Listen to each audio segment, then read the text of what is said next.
Meu nome é Cristina dos Santos, nasci no sertão da Paraíba e hoje eu vou contar uma história que vai mexer com o coração de quem tá me ouvindo. Antes de começar, se você ainda não é inscrito aqui no canal, clica aí no botão vermelho, porque todo mês eu trago histórias reais que ninguém tem coragem de contar, e só quem tá inscrito recebe acesso às histórias mais íntimas que eu jamais publiquei. Todos os meses haverá sorteios especiais para quem mais comenta e interage, mas só vale para quem está inscrito de verdade, porque vocês me ajudam a levar essas histórias para outras pessoas que precisam ouvir. Foi numa quinta-feira de dezembro, quando eu completava meus 68 anos, que minha própria filha me olhou nos olhos, na frente de toda a família reunida, e disse as palavras que iriam me quebrar para sempre. Mãe, a senhora já não serve para mais nada mesmo, só fica aí gastando nosso dinheiro e ocupando espaço que não é seu. O silêncio que caiu naquela sala foi ensurdecedor. Eu ainda segurava um pedaço de bolo de aniversário que ela mesma tinha feito, com aquelas velas que eu acabara de soprar, pedindo saúde para a família. Mas naquele momento, olhando para a cara dura da minha filha, eu entendi que meu maior erro foi ter passado a vida inteira sendo boba demais, acreditando que amor de mãe era suficiente para sustentar uma família inteira. Minha história começou muito antes desse dia maldito. Eu era filha de trabalhador rural, daqueles que acordavam antes do galo cantar para trabalhar na terra dos outros. Meu pai, Francisco, era um homem de poucas palavras, mas de muito suor. E minha mãe, Dona Antônia, costurava para fora para ajudar no sustento da casa. Éramos 7 filhos, e eu, sendo a mais velha, aprendi desde cedo que meu destino era cuidar dos outros, sempre colocando todo mundo na frente de mim mesma. Aos 12 anos, eu já sabia fazer comida para a família inteira, lavar roupa no rio e ainda ajudar minha mãe com as costuras até altas, horas da madrugada. Quando fiz 15 anos, conheci João Roberto, um rapaz que trabalhava como açougueiro na cidade. Ele tinha uns olhos castanhos que me faziam perder o rumo e um jeito de falar doce que me conquistou completamente. Namoramos 3 anos escondido dos meus pais, porque naquele tempo, ano de 1970, as coisas eram bem mais rigorosas. João prometia que ia me tirar daquela vida de pobreza, que ia me dar uma casa boa, filhos bonitos, e que eu nunca mais ia precisar passar necessidade. Eu acreditei piamente em cada palavra dele, porque quando a gente é nova e apaixonada, a gente acredita até em promessa de político. Casamos em 1973, numa cerimônia simples na igrejinha do povoado. Eu usava o vestido de noiva que minha mãe tinha feito com tanto carinho, aproveitando uns retalhos de tecido branco que ela juntou durante meses. João estava bonito de terno emprestado, e quando ele disse "aceito", eu senti que minha vida finalmente ia começar de verdade. Nos primeiros anos, ele realmente cumpriu o que prometeu. Alugamos uma casinha pequena na cidade, ele trabalhava duro no açougue, e eu cuidava de tudo em casa. Sempre com aquele sorriso no rosto, sempre disposta a agradar. Em 1975, nasceu nossa primeira filha, Rosângela, aquela mesma que anos depois ia me partir o coração. Era uma menina linda, de cabelos cacheados e olhos espertos, que desde pequena já mostrava uma personalidade forte. 2 anos depois, veio Miguel, um menino calmo e carinhoso, que parecia ter herdado a bondade do avô. Eu me dedicava inteiramente a eles. Acordava de madrugada quando choravam, passava noites em claro quando estavam doentes, e sempre colocava a necessidade deles antes da minha própria. João trabalhava cada vez mais, e eu entendia que era pelo bem da família. Mas foi nos anos 80 que as coisas começaram a desandar de vez. O açougue onde João trabalhava faliu, e ele ficou desempregado por quase 1 ano.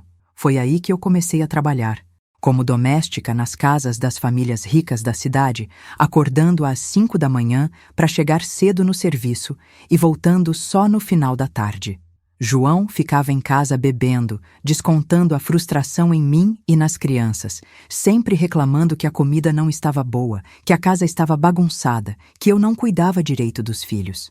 Eu engolia tudo calada, porque achava que era minha obrigação aguentar as dificuldades junto com ele. Foram anos muito duros, meu povo. Eu trabalhava que nem uma condenada, chegava em casa morta de cansaço e ainda tinha que cuidar de tudo, fazer comida, lavar roupa, ajudar os meninos com os deveres da escola. João começou a beber pesado e quando chegava em casa alterado, qualquer coisinha virava motivo para briga. Às vezes ele me empurrava, gritava que eu era uma inútil, que não servia nem para ser mulher direito.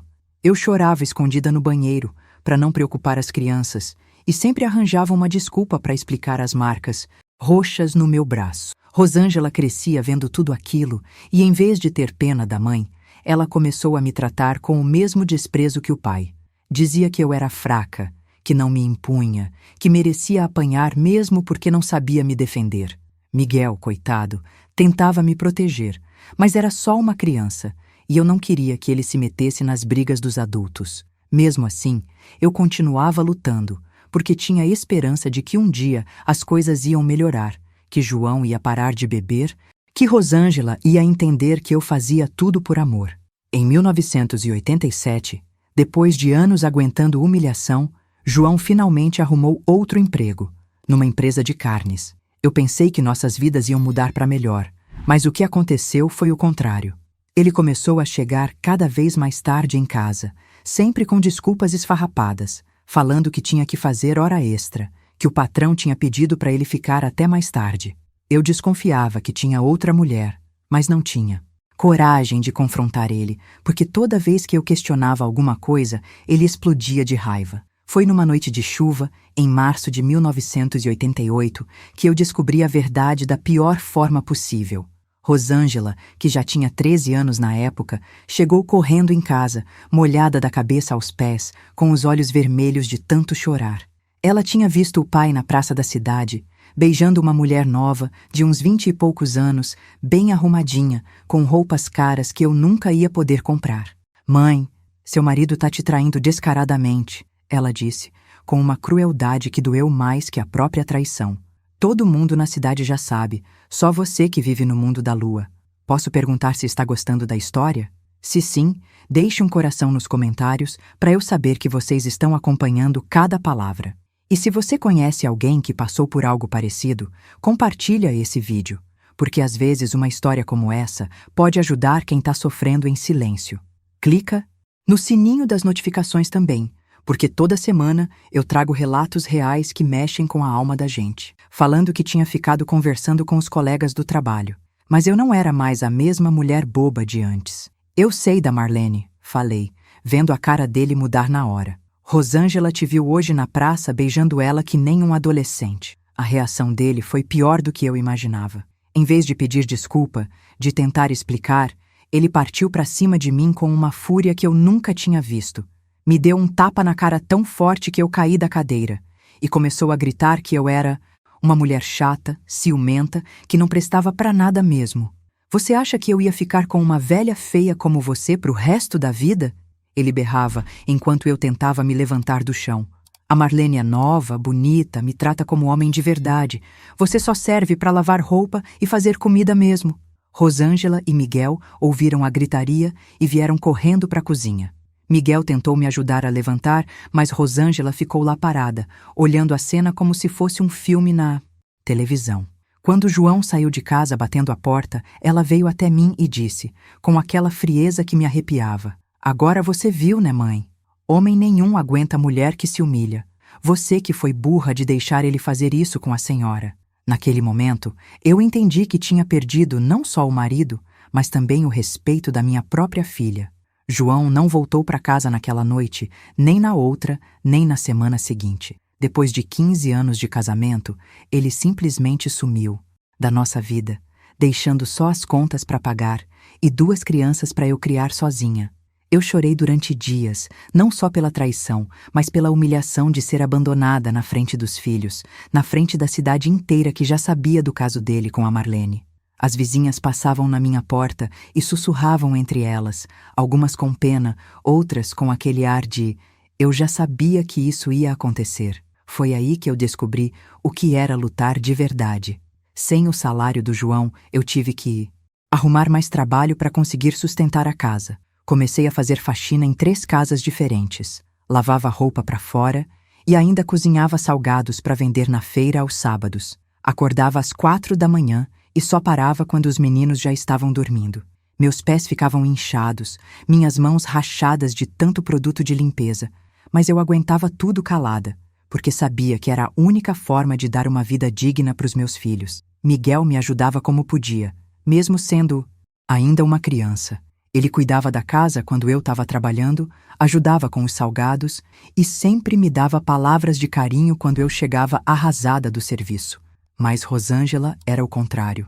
Ela parecia ter vergonha de mim, das minhas roupas simples, das minhas mãos calejadas. Quando as amigas da escola perguntavam sobre o pai, ela mentia. Falava que ele tinha viajado a trabalho. Quando eu chegava na escola para alguma reunião, ela fingia que não me conhecia.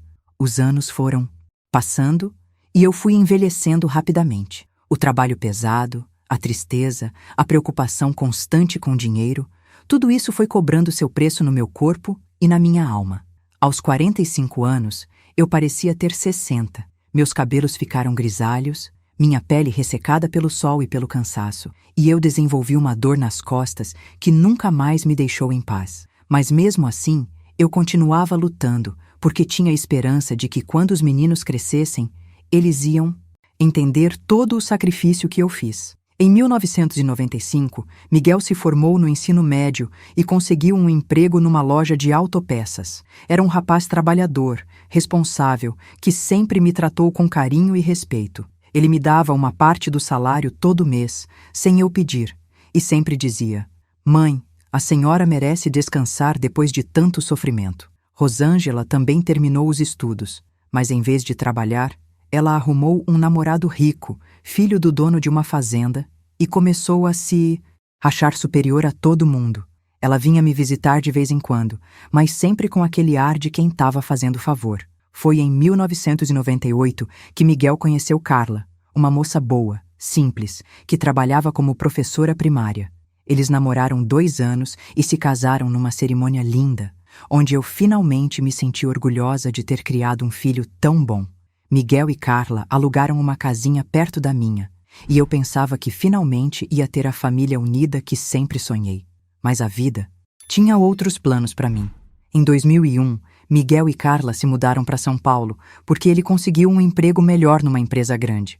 Eu fiquei feliz pela oportunidade dele, mas meu coração se partiu em pedaços quando eles foram embora.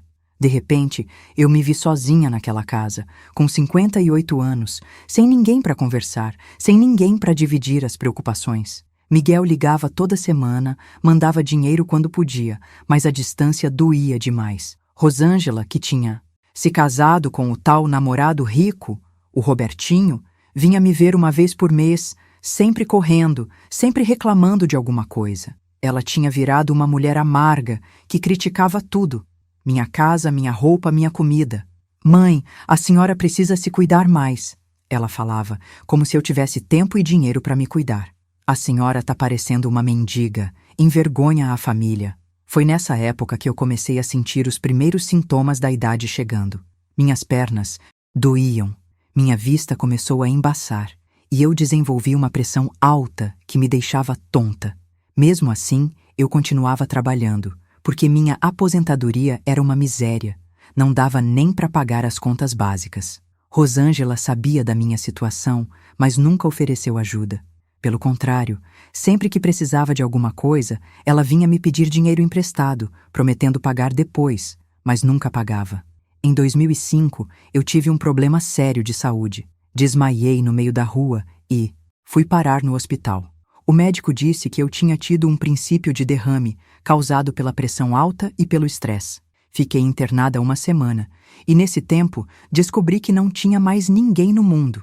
Miguel estava longe demais para vir me visitar, e Rosângela apareceu só uma vez. Ficou 15 minutos reclamando do cheiro do hospital e foi embora. Quando saí do hospital, eu estava diferente. Não era só o corpo que tinha ficado mais fraco, era a alma também. Pela primeira vez na vida, eu comecei a questionar se todo aquele sacrifício tinha valido a pena. Será que eu tinha sido boba demais? Será que eu deveria ter me imposto mais, ter exigido respeito desde o começo? Mas já era tarde demais para mudar qualquer coisa. Se você está acompanhando essa história e se identifica com alguma coisa que eu falei, deixa um comentário contando sua experiência. Às vezes, dividir a dor com alguém que entende faz a gente se sentir menos sozinha no mundo. E se você ainda não se inscreveu no canal, Aproveita agora, porque toda semana eu trago histórias reais de mulheres que passaram por situações parecidas. Senhora não pode mais morar sozinha, ela dizia, mas eu sabia que por trás daquela preocupação falsa tinha outro interesse. O que Rosângela realmente queria era que eu fosse morar na casa dela, mas não no quarto principal, não.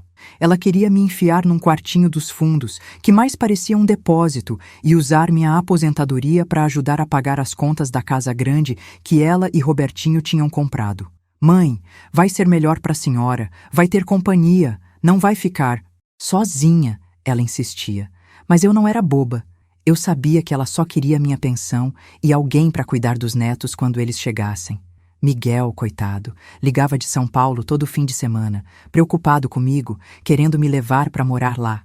Mas eu sabia que seria um peso na vida dele e da Carla, que já estavam lutando para se estabelecer na cidade grande. Mãe, a senhora é minha responsabilidade, ele dizia, com aquela voz carinhosa que sempre me derretia. Eu não me perdoo se alguma coisa acontecer com a senhora aí. Mas eu não tinha coragem de destruir a vida do meu filho por causa da minha velhice. Então, eu tomei uma decisão que mudou tudo.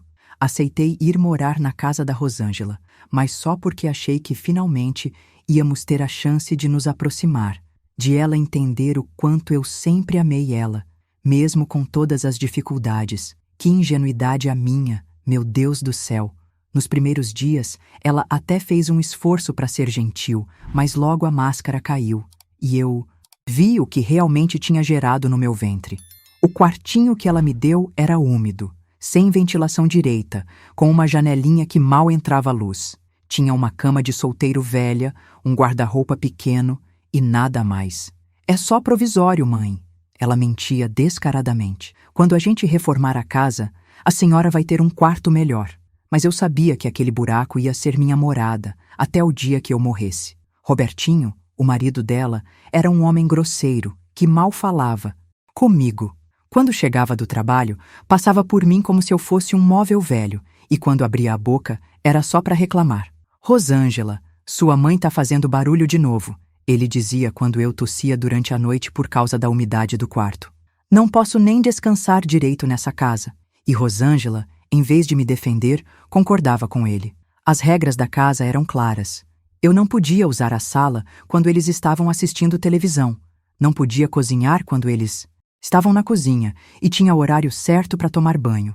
Minha aposentadoria ia direto para o bolso deles, e quando eu pedia algum dinheiro para comprar um remédio ou uma roupa, Rosângela fazia uma cara como se eu estivesse pedindo esmola. Mãe, a senhora não vê que as coisas estão difíceis? Essa casa custa caro para manter. O pior de tudo era a solidão. Mesmo morando numa casa cheia, eu me sentia completamente invisível. Rosângela só falava comigo quando precisava de alguma coisa, tipo quando ela e Robertinho queriam sair e me deixavam cuidando da casa. Mãe, não deixa ninguém entrar, e se o telefone tocar, fala que a gente não tá. Eu virava uma empregada gratuita, uma babá sem salário. Foi em 2008 que Rosângela engravidou do primeiro filho. Eu pensei que a maternidade ia amolecer o coração dela, que ela ia entender o amor que uma mãe sente pelos filhos. Que ilusão danada! Quando nasceu o pequeno Gustavo, ela me transformou numa babá em tempo integral. Mãe, a senhora tem experiência com criança, pode cuidar dele enquanto eu descanso. E eu, como sempre, topei, achando que cuidar do neto ia me dar um propósito na vida. Cuidar do Gustavo foi uma das poucas alegrias que eu tive naqueles anos terríveis. Era um menino lindo, esperto, que me chamava de vovó com aquela vozinha doce que derretia meu coração. Eu dava mamadeira, trocava a fralda, cantava para ele dormir, enquanto Rosângela saía com as amigas ou ficava na cama reclamando que estar cansada. Robertinho nem se aproximava da criança, dizia que cuidar de filho era coisa de mulher. Mas conforme Gustavo foi crescendo, Rosângela começou a me afastar dele. Mãe, não ensina essas coisas antigas para ele. Eu quero que meu filho seja moderno, educado. Ela falava como se eu fosse uma vergonha, como se minha criação não prestasse. Quando eu contava historinhas para o menino, sobre o tempo que eu era nova, sobre o vô que ele nunca conheceu, ela me cortava na hora. Mãe, para com essas histórias tristes. A senhora vai traumatizar a criança. Em 2011 nasceu a segunda filha, a Bruna, e aí a situação ficou ainda pior. Rosângela desenvolveu uma depressão pós-parto e jogou toda a responsabilidade das crianças nas minhas costas. Eu, já com 68 anos, tinha que cuidar de 2 crianças pequenas, fazer comida, lavar roupa, limpar a casa, tudo isso enquanto minha filha ficava trancada no quarto reclamando da vida. Robertinho, em vez de ajudar a esposa, começou a beber mais, chegava em casa alterado e gritava com todo mundo. Essa casa tá um caos, criança chorando, velha resmungando, mulher deprimida. Eu trabalho que nem um condenado para sustentar essa baderna. E quando ele estava alterado assim, qualquer coisinha virava motivo para explosão. Uma vez ele me empurrou porque tropeçou no brinquedo do Gustavo que eu tinha esquecido na sala. Rosângela não só não me defendeu, como ainda me culpou pelo incidente. Mãe, a senhora tem que ter mais cuidado. Não pode deixar as coisas espalhadas. O Robertinho trabalha o dia inteiro, chega cansado, não pode tropeçar nas coisas da senhora. Naquele momento, eu entendi que para minha própria filha, eu era menos importante que o marido grosseiro que ela tinha escolhido. As crianças cresciam vendo aquilo tudo, vendo como a vovó era tratada na casa. Gustavo, que sempre foi mais sensível, às vezes vinha me consolar quando eu chorava escondida no meu quartinho. Vovó, por que a mamãe grita com a senhora? Ele perguntava com aqueles olhinhos inocentes. Eu não sabia o que responder, como explicar para uma criança que às vezes as pessoas machucam quem mais ama. Bruna, por outro lado, desde pequena já imitava a mãe. Quando queria alguma coisa e eu não podia dar, ela fazia birra e gritava: "Vovó chata! Vovó ruim!" Rosângela achava engraçado, ria da situação, como se fosse normal uma criança desrespeitar a avó. Ela puxou a mim mesmo, tem personalidade forte. Ela dizia, orgulhosa da falta de educação da filha. Miguel continuava ligando, mas eu nunca contava a verdade para ele. Quando ele perguntava como eu estava, eu sempre dizia que estava bem, que Rosângela cuidava muito bem de mim. Não tinha coragem de contar que era tratada como empregada na casa da minha própria filha, que dormia num quartinho úmido, que comia os restos da comida que eles deixavam. Eu não queria que Miguel se sentisse culpado por estar longe. A gota d'água foi quando Rosângela começou a falar em me colocar num asilo. Mãe, a senhora tá ficando muito teimosa, muito difícil de lidar. Tem uns lares para idosos muito bons aqui na cidade, onde a senhora ia ter companhia da idade da senhora. Ela falava isso como se fosse um favor, como se estivesse pensando no meu bem-estar. Mas eu sabia que era só uma desculpa para se livrar de mim de vez. Foi aí que eu comecei a planejar minha fuga. Não podia mais viver naquela situação, sendo humilhada diariamente, vendo meus netos aprendendo a me desrespeitar. Comecei a juntar moedas escondidas, pedaços de dinheiro que eu conseguia guardar quando eles não estavam olhando. Era pouco, muito pouco, mas era minha única esperança de liberdade. Pro meu aniversário. E ela queria mostrar para os vizinhos que era uma filha exemplar. Mãe, vou fazer uma festinha linda para a senhora. Vai ver como eu cuido bem da senhora, ela falava. Mas eu já conhecia aquele jogo. A festa foi na sala da casa dela, com uns parentes distantes que eu mal conhecia, alguns vizinhos curiosos e as crianças correndo de um lado para o outro. Rosângela tinha feito um bolo simples, daqueles de caixinha, e comprado umas coxinhas congeladas. Nada demais, mas pros outros parecia que ela tinha se esforçado muito. Olha só como a Rosângela cuida bem da dona Cristina, sussurravam as comadres. Que filha dedicada!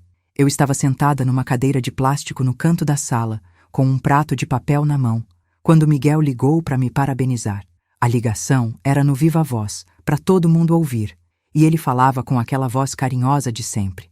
Mãe, a senhora merece todo o amor do mundo. Espero que esteja sendo muito bem cuidada aí. Rosângela sorria do lado do telefone, fazendo cara de filha perfeita, enquanto eu engolia o choro. Foi quando Miguel mencionou que tinha depositado R$ 2.000 na minha conta para eu comprar o que quisesse, que eu vi a cara da Rosângela mudar completamente. Ela não sabia desse dinheiro, e eu percebi na hora que aquilo ia dar problema. Quando a ligação terminou, ela veio até mim com aquele sorriso falso e sussurrou no meu ouvido. Mãe, a senhora não vai precisar desse dinheiro todo. Eu cuido de tudo pra... Senhora, é melhor deixar comigo para guardar. Mas dessa vez, pela primeira vez na vida, eu disse não. Filha, esse dinheiro é meu. Miguel mandou para mim, não para você. A cara que ela fez foi de puro ódio, mas como tinha gente na festa, ela não podia explodir ali na hora. Ficou me olhando com aqueles olhos de cobra, e eu sabia que depois da festa, ela ia me cobrar aquilo. A festa continuou, todo mundo cantou parabéns, eu soprei as velhinhas do bolo e fingi que estava feliz. Mas por dentro, meu coração estava se preparando para a tempestade que vinha. Quando os convidados foram embora, Rosângela mandou as crianças dormir e veio conversar comigo na cozinha. Robertinho estava na sala, assistindo televisão, mas eu sabia que ele estava ouvindo tudo. Mãe, vamos conversar sobre esse dinheiro. Ela começou, tentando parecer calma. A senhora sabe que eu pago todas as contas da senhora. Comida, remédio, tudo. É justo que esse dinheiro vá para o caixa da família. Eu respirei fundo e falei firme. Rosângela, eu já ajudo com minha aposentadoria inteira. Esse dinheiro é meu e eu quero comprar algumas coisas que preciso. Ela deu uma risadinha sarcástica que me arrepiou toda. A senhora precisa de quê, mãe? Eu não dou tudo para a senhora? Ela falava alto agora, perdendo a compostura. Comida, casa, cuidado, tudo, e agora quer ficar com dinheiro só para a senhora? Que egoísmo é esse? Eu tentei explicar que queria comprar uma televisão pequena para o meu quarto, alguns remédios que o plano não cobria, talvez uma roupa nova, mas ela não queria ouvir. A senhora quer saber de uma coisa? Ela explodiu, levantando da cadeira. Eu tô cansada de fingir que a senhora é uma mãe exemplar. A senhora sempre foi uma fraca, uma acomodada, que deixou meu pai me abandonar, que nunca soube ser mulher de verdade. As palavras saíam da boca dela como punhaladas, cada uma doendo mais que a anterior. Robertinho apareceu na porta da cozinha, já alterado da bebida, e começou a apoiar a mulher. É isso mesmo, dona Cristina. A senhora acha que pode viver de favor na nossa casa e ainda querer ter luxo? Aqui quem manda somos nós. Eu tentei me levantar para ir para o meu quarto, mas Rosângela me segurou pelo braço com força. Fica aí quieta que eu ainda não terminei. Ela gritou. A senhora quer saber a verdade? Eu só trouxe a senhora para cá porque Miguel ia ficar com peso na consciência. Mas eu não aguento mais ter que cuidar de uma velha resmungona que só dá trabalho. Gustavo e Bruna apareceram na porta, assustados com a gritaria. Mas Rosângela nem ligou. Mãe, que barulho é esse? Gustavo perguntou, mas Rosângela gritou. Volta pro teu quarto, isso não é conversa para criança. As palavras que ela disse a seguir ficaram gravadas na minha alma para sempre. A senhora já não serve para mais nada mesmo, mãe. Só fica aí ocupando espaço, gastando nosso dinheiro, sendo um peso na nossa vida. A senhora é velha e inútil. Silêncio que caiu naquela cozinha foi ensurdecedor. Gustavo começou a chorar. Bruna ficou olhando sem entender. E eu senti como se tivesse levado um tiro no peito. Todas aquelas palavras cruéis, vindas da boca da filha que eu carreguei no ventre, que eu criei com tanto amor, que eu protegi de todas as dificuldades. Era como se 40 anos de maternidade tivessem sido jogados no lixo naquele momento. Eu me levantei devagar, peguei meu prato com o pedaço de bolo que ainda não tinha comido e disse baixinho: Tá bom, filha, agora eu entendi. Comi aquele pedaço de bolo em silêncio, sentindo o gosto amargo das lágrimas misturadas com o açúcar. Quando terminei, lavei o prato, sequei e guardei no lugar certinho. Rosângela continuava falando, destilando todo o veneno que tinha guardado durante anos. A senhora sempre foi um peso na minha vida. Quando eu era criança, tinha vergonha das suas roupas velhas, do seu jeito de cabocla do interior. Agora que eu cresci, ainda tenho que aturar a senhora na minha casa. Robertinho ria, achando graça da humilhação que minha filha estava me fazendo passar. Naquela noite, deitada no meu quartinho úmido, eu olhei para o teto cheio de manchas de mofo e tomei a decisão mais importante da minha vida. Não ia mais aceitar ser tratada como lixo pela minha própria filha. Não ia mais fingir que estava tudo bem quando Miguel ligasse. E, principalmente, não ia mais esperar que algum milagre mudasse o coração daquela mulher que eu tinha criado. Levantei da cama, acendi a luz e comecei a revirar as gavetas velhas que tinha trazido da minha casa. No fundo de uma delas, encontrei minha carteira de identidade, meu CPF e uma foto antiga minha com a minha mãe, quando eu ainda era moça e tinha sonhos. Olhei para aquela foto e sussurrei: Mãe, A senhora sempre disse que mulher tem que ter dignidade. Chegou a hora da sua filha aprender isso. Peguei um papel e uma caneta e comecei a fazer uma lista do que eu ia precisar. Não tinha muito dinheiro, mas os R$ 2.000 que Miguel tinha mandado eram suficientes para começar uma vida nova. Aos 69 anos, eu ia recomeçar do zero, longe de quem me fazia mal, longe de quem me humilhava.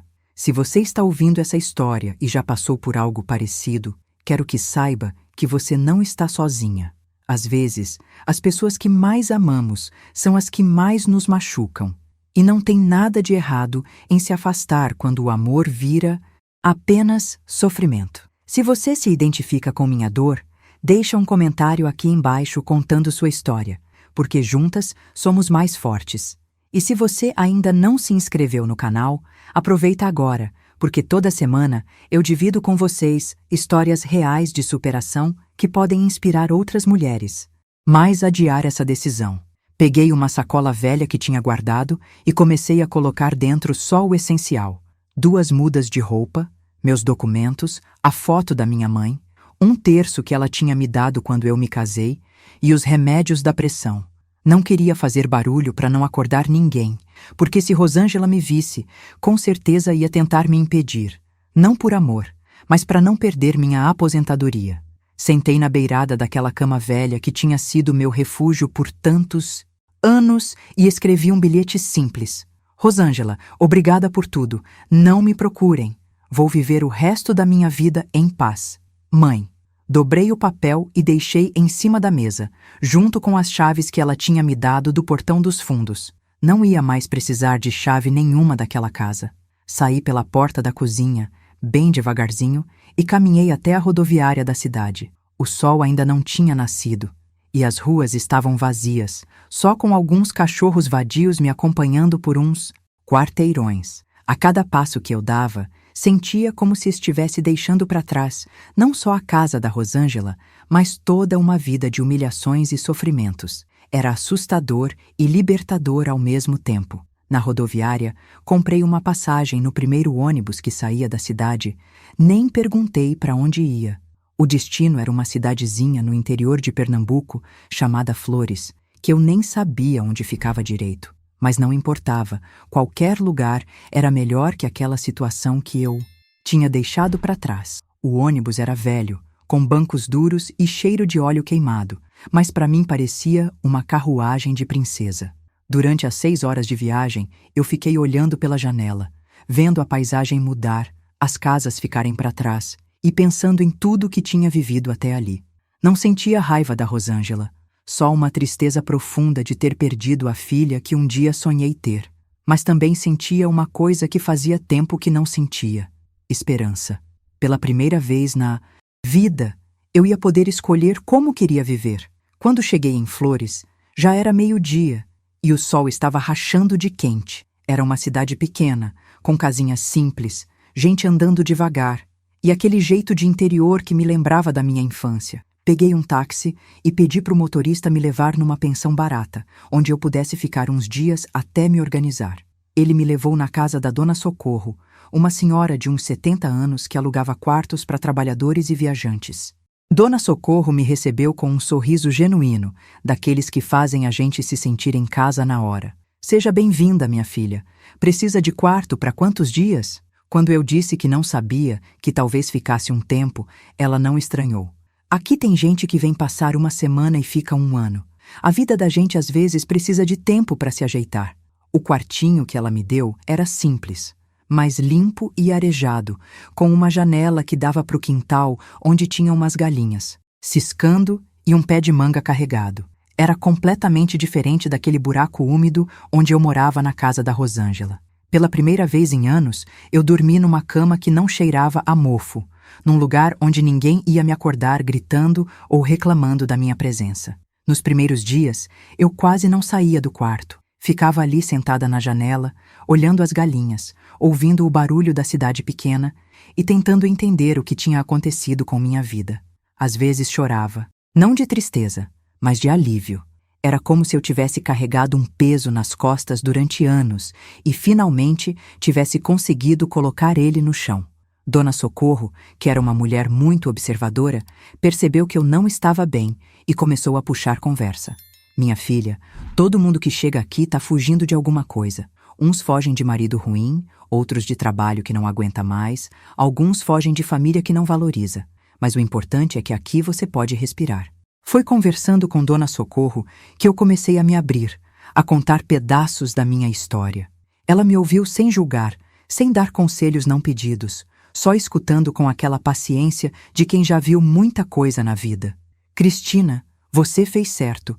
Não adianta ficar onde a gente não é valorizada só porque é família. Às vezes, a família da gente é aquela que a gente escolhe, não aquela que nasceu junto. Depois de uma semana em Flores, eu decidi que ia ficar ali mesmo. Com os R$ 2.000 que Miguel tinha mandado, mais minha aposentadoria, eu conseguia viver de forma simples, mas digna. Aluguei uma casinha pequena numa rua tranquila, com 2 cômodos, uma cozinha e um quintalzinho onde podia plantar algumas ervas. Era tudo que eu precisava para recomeçar. A notícia de que eu tinha sumido chegou até Miguel através da Rosângela, que ligou para ele desesperada, não porque estava preocupada comigo, mas porque tinha perdido a renda da minha aposentadoria. Miguel, sua mãe enlouqueceu, sumiu de casa, deixou só um bilhete. Eu tô muito preocupada com ela. Mas Miguel me conhecia bem demais para acreditar que eu tinha enlouquecido. Ele começou a me procurar, ligou para a polícia, para hospitais, para parentes distantes. Quando finalmente conseguiu rastrear meu telefone, eu já estava há 1 mês em Flores, trabalhando como cozinheira num restaurante pequeno, vivendo minha vida nova. A ligação dele me pegou de surpresa, mas eu sabia que uma hora ia ter que conversar com ele. Mãe, pelo amor de Deus, onde a senhora está? Eu tô desesperado procurando a senhora. A voz dele estava embargada, e eu percebi que ele realmente estava sofrendo. Diferente da Rosângela, o amor do Miguel sempre foi verdadeiro. Filho, eu tô bem. Tô numa cidade bonita, trabalhando, cuidando da minha vida. Não se preocupa comigo, não. Quando contei pra ele o que tinha acontecido na festa do meu aniversário, as coisas horríveis que Rosângela tinha falado, ele ficou em silêncio por um longo tempo. Depois disse, com a voz cheia de raiva: Mãe, eu não sabia que ela estava tratando a senhora assim. Se eu soubesse, tinha vindo buscar a senhora muito antes. Mas eu disse que não, que cada um tinha que viver sua vida, e que eu finalmente estava vivendo a minha. Miguel quis vir me visitar, mas eu pedi para ele esperar um pouco, que eu precisava de tempo para me acostumar com minha nova realidade. Ele respeitou minha decisão, mas começou a mandar um dinheiro extra todo mês, sempre dizendo: Mãe, a senhora merece ter uma velhice tranquila depois de tanto sofrimento. O trabalho no restaurante da Dona Fátima era pesado para minha idade, mas eu gostava de estar ocupada, de me sentir útil de verdade. Cozinhava para os trabalhadores da prefeitura, para os motoristas de caminhão que paravam para comer, para gente simples que me tratava com respeito. Ninguém ali sabia da minha história. Eu era só a Dona Cristina, a cozinheira boa de panela que fazia uma galinha caipira que todo mundo elogiava. Foi no restaurante que conheci seu Joaquim, um homem viúvo de 72 anos, aposentado da prefeitura, que almoçava ali todo dia. Ele era quieto, educado, sempre agradecia pela comida com aquele jeitinho respeitoso que há tempos eu não via em homem nenhum. Começamos a conversar durante os almoços e descobri que ele também tinha uma história de família complicada. Dona Cristina, a vida da gente às vezes precisa de uma reviravolta pra gente descobrir que ainda tem valor, ele me disse um dia, enquanto tomávamos um café depois do movimento do almoço. Eu também saí de casa dos meus filhos porque não aguentava mais ser tratado como estorvo. Aqui eu descobri que ainda posso ser feliz. Seu Joaquim tinha uma horta linda nos fundos da casa dele e começou a me ensinar sobre plantas medicinais, sobre como plantar verduras, sobre como a terra pode curar até a alma da gente. Aos poucos, fomos nos aproximando, mas sem pressa, sem cobrança, só 2 pessoas maduras descobrindo que ainda podiam ter companhia boa. Humilhava. Ninguém me fazia sentir como um peso. Seu Joaquim tinha se tornado uma presença constante na minha vida, mas de um jeito respeitoso, sem pressa, como 2 velhos que descobrem que ainda podem ter companheirismo. Ele me ajudava com os trabalhos mais pesados da casa, consertava o que quebrava, e eu cozinhava para ele nos domingos, quando o restaurante estava fechado. Não era romance de novela. Era uma amizade profunda, baseada no respeito mútuo e na compreensão. Foi numa tarde de domingo, quando estávamos sentados na varanda da minha casinha tomando um café, que ele me perguntou sobre minha família. Cristina, você nunca fala dos seus filhos. Eles sabem onde você está? Eu suspirei fundo e contei para ele toda a verdade, desde a humilhação na festa até a decisão de vir embora. Seu Joaquim me ouviu em silêncio, balançando a cabeça de vez em quando. Você fez a coisa certa, Cristina. Às vezes a gente tem que escolher entre ser amado ou ser respeitado. E quando não dá para ter os dois, é melhor ter pelo menos o respeito por nós mesmos. Ele me contou que também tinha passado por situação parecida com os filhos, que o tratavam como uma obrigação, nunca como uma pessoa que merecia carinho. Miguel continuava ligando toda semana, sempre insistindo para me visitar. Eu sempre arranjava uma desculpa, porque ainda não estava pronta para confrontar o passado. Mas ele era persistente, e um dia me ligou com uma notícia que me deixou sem chão. Mãe, a Rosângela está internada. Teve uma depressão muito forte depois que a senhora foi embora. Minha primeira reação foi de preocupação, porque por mais que ela tivesse me machucado, ainda era minha filha. O que aconteceu, Miguel? Ele me contou que depois que eu fui embora, Rosângela tinha entrado numa crise. Ficou dias sem sair do quarto, sem comer direito.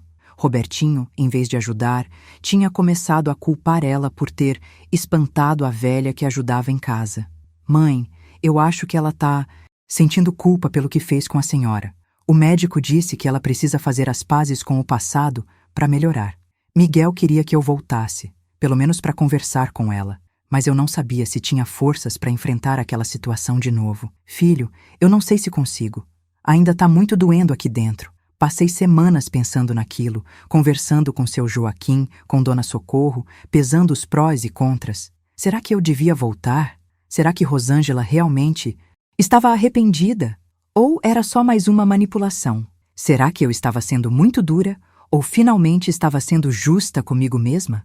Foi Dona Socorro quem me deu o conselho que mudou minha perspectiva. Cristina, você não precisa voltar para a vida de antes, mas talvez precise fechar esse ciclo para poder seguir em frente de verdade. Às vezes a gente carrega uma dor que só vai sarar quando a gente olha ela de frente. Ela tinha razão. Eu não podia passar o resto da vida fugindo do passado. Decidi aceitar a proposta do Miguel, mas com condições. Ia voltar só por alguns dias, ia me hospedar num hotel e as conversas iam ser nos meus termos. Não ia mais aceitar ser humilhada ou maltratada por ninguém. Se Rosângela realmente queria fazer as pazes, ia ter que ser com respeito e sinceridade. A viagem de volta foi uma montanha-russa de emoções. Durante as 8 horas de estrada, eu alternava entre ansiedade e determinação. Tinha mudado muito nesses meses todos. Não era mais aquela mulher submissa que tinha saído dali. Era uma mulher que tinha descoberto seu próprio valor, que tinha aprendido a se defender. Miguel me esperava na rodoviária com os olhos cheios de lágrimas. Quando me viu descendo do ônibus, ele correu e me abraçou como se fosse uma criança. Mãe, a senhora não imagina a falta que fez. Eu nunca devia ter deixado a senhora longe de mim.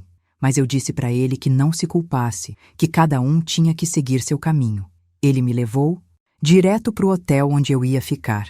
E durante o trajeto, me contou mais detalhes sobre o estado da Rosângela.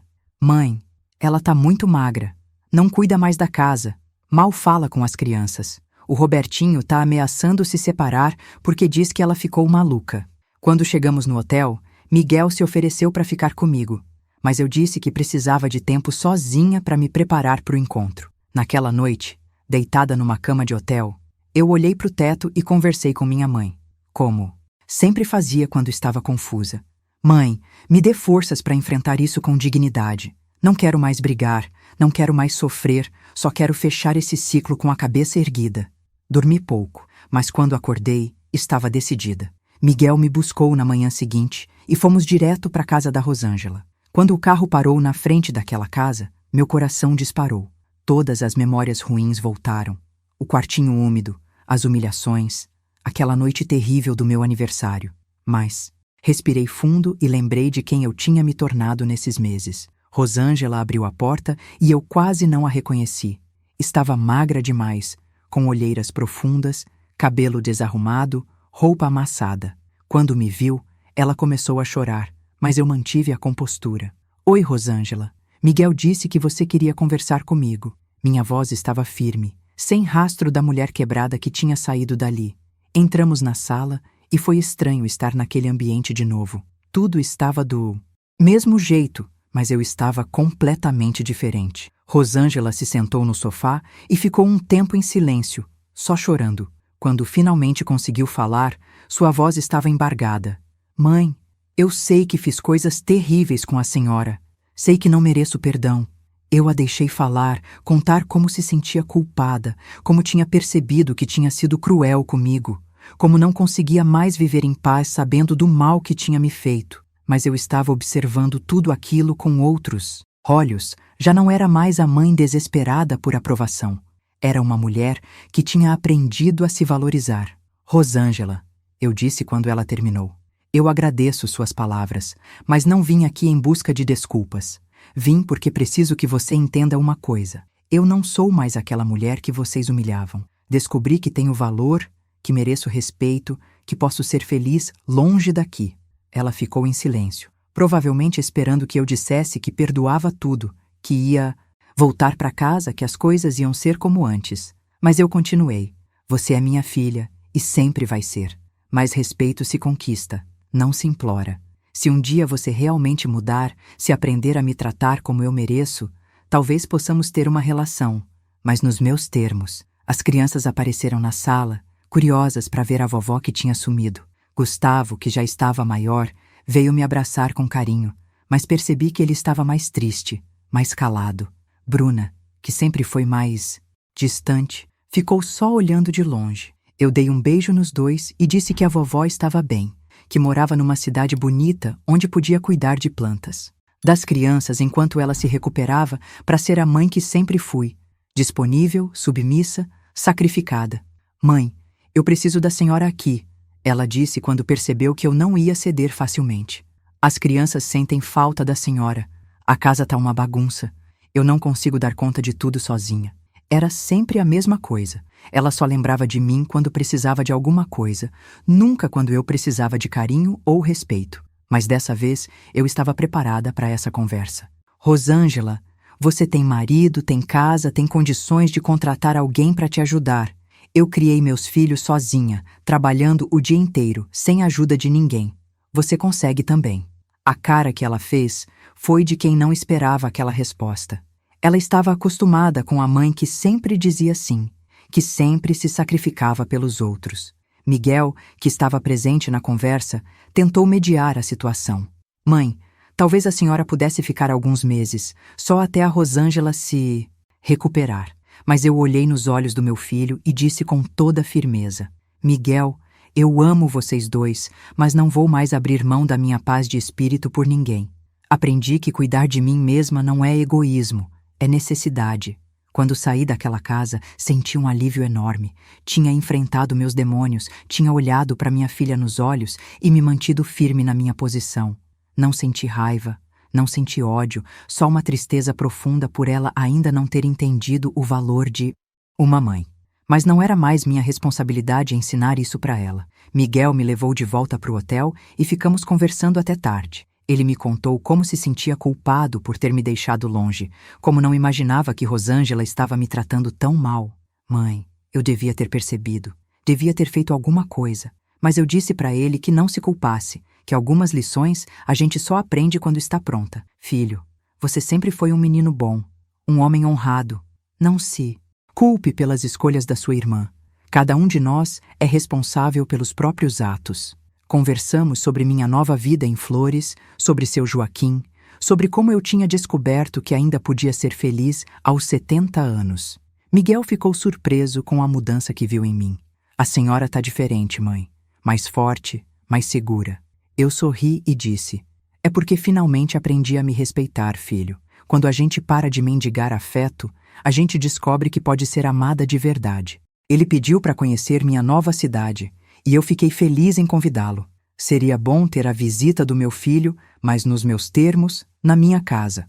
No dia seguinte, antes de viajar de volta, eu quis visitar o túmulo da minha mãe. Fazia anos que não ia lá, Porque quando morava na casa da Rosângela, ela sempre arranjava uma desculpa para não me levar. Miguel me acompanhou até o cemitério, e quando chegamos na frente da lápide simples, onde minha mãe descansava, eu me ajoelhei e comecei a conversar com ela. Mãe, a senhora sempre dizia que mulher tem que ter dignidade. Demorei 70 anos para entender o que a senhora queria dizer, mas finalmente aprendi. Limpei as ervas daninhas do túmulo, coloquei umas flores que tinha comprado no caminho e senti como se minha mãe estivesse ali, aprovando as decisões que eu tinha tomado. A viagem de volta para Flores foi completamente diferente da ida. Eu não estava mais fugindo de nada, estava voltando para casa. Durante as 8 horas de estrada, eu fiquei pensando em como minha vida tinha mudado, em como tinha sido importante tomar aquela decisão drástica de ir embora. Se não tivesse tido coragem de partir, talvez tivesse morrido naquele quartinho úmido, sendo tratada como um estorvo. Seu Joaquim me esperava na rodoviária com um buquê de flores do quintal dele. Como foi, Cristina? Conseguiu fazer as pazes? Eu contei para ele toda a experiência, como tinha sido difícil, mas necessário enfrentar o passado. Não fizemos as pazes, eu disse, mas eu fiz as pazes comigo mesma, e isso é o que importa. Voltei para o meu trabalho no restaurante, para minha casinha, para minha rotina tranquila. Dona Fátima, a dona do restaurante, ficou feliz com minha volta. Dona Cristina, os clientes ficaram perguntando pela senhora. Ninguém faz galinha caipira como a senhora. Era bom me sentir valorizada pelo meu trabalho, pela minha habilidade, não por obrigação familiar. 2 semanas depois da minha volta, Miguel chegou em Flores para me visitar. Era a primeira vez que ele vinha à minha nova cidade, e eu estava ansiosa para mostrar para ele como era a minha vida ali. Quando ele desceu do ônibus e viu a cidade pequena, as casinhas simples, ele ficou meio preocupado. Mãe, a senhora tem certeza que quer viver aqui? Mas quando levei ele para minha casa, apresentei para os vizinhos, mostrei o restaurante onde trabalhava, ele começou a entender. Todo mundo me cumprimentava com carinho, perguntava pela minha saúde, elogiava minha comida. Dona Cristina é uma bênção na nossa cidade, disse Dona Socorro quando Miguel foi cumprimentá-la. Chegou aqui meio perdida, mas trouxe alegria para todo mundo. Miguel ficou 1 semana comigo, e durante esse tempo pode ver como eu era respeitada e querida na comunidade. Seu Joaquim preparou um churrasco no quintal para recepcionar meu filho, e os vizinhos todos apareceram para conhecer o filho da Dona Cristina. Era uma festa simples, com gente simples, mas cheia de carinho verdadeiro. Mãe, eu nunca vi a senhora tão feliz, Miguel me disse na última noite da visita dele. Aqui, a senhora é tratada como rainha. Eu sorri e disse, não é que me tratam como rainha, filho, é que aqui eu sou tratada como gente. E depois de tantos anos sendo tratada como estorvo, isso parece um luxo. Quando Miguel foi embora, eu chorei um pouco, porque tinha saudade dele, mas não era mais aquela saudade desesperada de antes. Era a saudade normal, de uma mãe que ama o filho, mas entende que cada um tem sua vida. Ele prometeu voltar em alguns meses e disse que ia mandar um dinheiro extra para eu reformar a casa. Nos meses seguintes, minha vida em Flores foi se consolidando cada vez mais. Rosângela tentou me ligar algumas vezes, mas as conversas eram sempre tensas, porque ela ainda não tinha entendido que eu não ia mais voltar a ser sua empregada gratuita. Ela queria que eu fosse passar o Natal lá, mas eu disse que ia passar com minha nova família, a família que eu tinha escolhido. O primeiro Natal que passei em Flores foi mágico. Seu Joaquim preparou uma ceia simples, mas saborosa. Dona Socorro trouxe um bolo de fubá que estava uma delícia, e alguns vizinhos apareceram para brindar. Não tinha presentes caros, não tinha mesa farta, mas tinha algo que eu nunca tinha tido nas festas da família. Paz, respeito, carinho genuíno. À meia-noite, quando todos já tinham ido embora, eu fiquei sentada na varanda olhando as estrelas. Seu Joaquim veio se sentar do meu lado e disse, Cristina, obrigado por ter aparecido na minha vida. Você me ensinou que a gente pode recomeçar em qualquer idade. Eu segurei a mão calejada dele e respondi, nós nos ensinamos isso um para o outro, Joaquim. Naquela noite, aos 71 anos, eu entendi que tinha encontrado não só um novo lugar para viver, mas uma nova forma de existir. Não era mais a mulher que mendigava afeto, que se humilhava por migalhas de atenção. Era Uma mulher completa que sabia seu valor, que escolhia quem merecia sua companhia. Quando eu já tinha 72 anos, aconteceu algo que mudou completamente a dinâmica da minha família. Rosângela ligou chorando, contando que Robertinho tinha ido embora de casa, deixando ela sozinha com as 2 crianças. Mãe, eu não sei o que fazer. Ele levou tudo, deixou só as dívidas. Eu preciso da senhora. Era a mesma ladainha de sempre, mas dessa vez eu não senti nenhum pingo de pena. Rosângela, eu disse com calma, você é uma mulher adulta, tem 42 anos, já passou da hora de aprender a se virar sozinha. Ela ficou em silêncio do outro lado da linha, provavelmente esperando que eu oferecesse ajuda, que corresse para resolver os problemas dela mais uma vez. Mas aquela Cristina tinha morrido há muito tempo. Procura um emprego, pede ajuda para os parentes do Robertinho, se vira como puder. Eu criei vocês 2 sozinha, sendo muito mais nova que você, sem ter estudo, sem ter família para me ajudar. Você consegue também. Quando desliguei o telefone, seu Joaquim estava me olhando com admiração. Mulher, você ficou mais forte que pau de aroeira. Ninguém mais passa por cima de você. Gustavo, que já estava com 15 anos, começou a me ligar escondido da mãe. O menino tinha crescido e entendido muita coisa. Vó, eu lembro de como a mãe tratava a senhora. Eu era pequeno, mas lembro. A senhora fez certo em ir embora.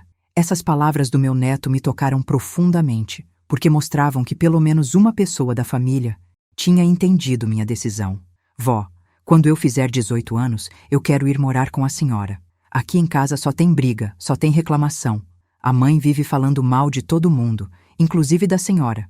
Eu disse para ele que as portas da minha casa sempre estariam abertas para ele, mas que ele precisava terminar os estudos primeiro, fazer suas próprias escolhas com responsabilidade. Miguel continuava me visitando 2 vezes por ano, e a cada visita eu via como ele estava orgulhoso da transformação que tinha acontecido comigo.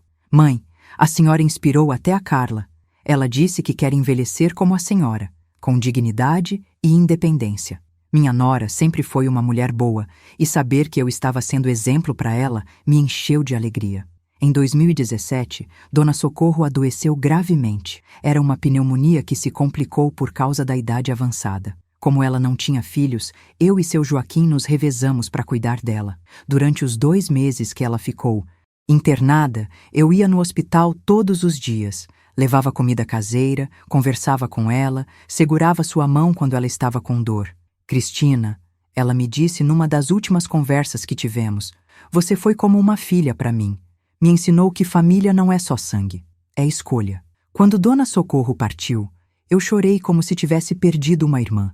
Foi ela quem me acolheu quando cheguei em Flores, quem me ensinou que eu podia recomeçar, quem me mostrou que solidão e paz eram coisas diferentes. O funeral dela foi simples, mas cheio de gente que ela tinha ajudado durante a vida.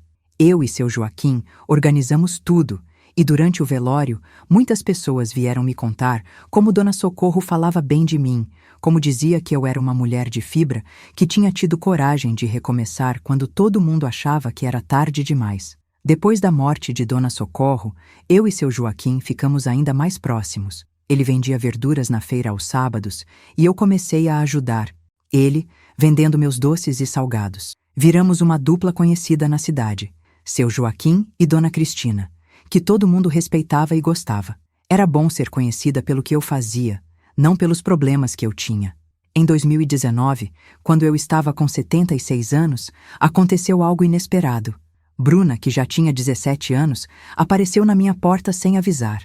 Ela tinha brigado com a mãe e resolvido me procurar. Quando abri a porta e vi minha neta ali, com uma mochila nas costas e os olhos vermelhos de chorar, meu coração ficou apertado. Vó, posso ficar uns dias com a senhora? Eu e minha mãe brigamos feio, e eu não quero mais ficar naquela casa. Eu a recebi, claro, mas deixei claro que na minha casa tinha regras, respeito, responsabilidade e nada de mimimi. Bruna ficou comigo 2 semanas, e durante esse tempo pode ver como era a minha vida em Flores. No começo, ela estranhou tudo. A cidade pequena, a casa simples, minha rotina de acordar cedo para trabalhar. Vó, como a senhora aguenta viver assim? Não tem nada para fazer aqui. Mas aos poucos ela foi entendendo que felicidade não tem nada a ver com luxo ou agitação. Ela viu como eu era respeitada na comunidade, como tinha amigos verdadeiros, como vivia em paz. Quando Bruna voltou para casa, ela levou uma nova perspectiva sobre a avó. Começou a me ligar, a perguntar sobre minha vida, a demonstrar um carinho que nunca tinha mostrado antes. Vó, eu entendi por que a senhora foi embora. Se fosse comigo, eu teria ido muito antes. Era reconfortante saber que pelo menos alguns dos meus netos tinham aprendido a me valorizar. Em 2020, quando a pandemia chegou, eu e seu Joaquim nos cuidamos juntos. Tínhamos idade de risco, então ficamos bem isolados, só saindo para o essencial. Foi um período difícil para todo mundo, mas para nós foi quase um retiro espiritual. Plantamos mais verduras no quintal, lemos livros que pegávamos emprestado na biblioteca, conversamos sobre a vida, sobre os sonhos que ainda tínhamos. Cristina, seu Joaquim me disse numa tarde de chuva, enquanto estávamos sentados na varanda vendo a água cair. Se eu morrer antes de você, não fica triste não. Estes anos ao seu lado foram os melhores da minha vida. Eu segurei a mão dele e disse: Joaquim, a gente não vai falar de morte. A gente vai falar de vida, dos projetos que ainda temos, dos lugares que ainda queremos conhecer.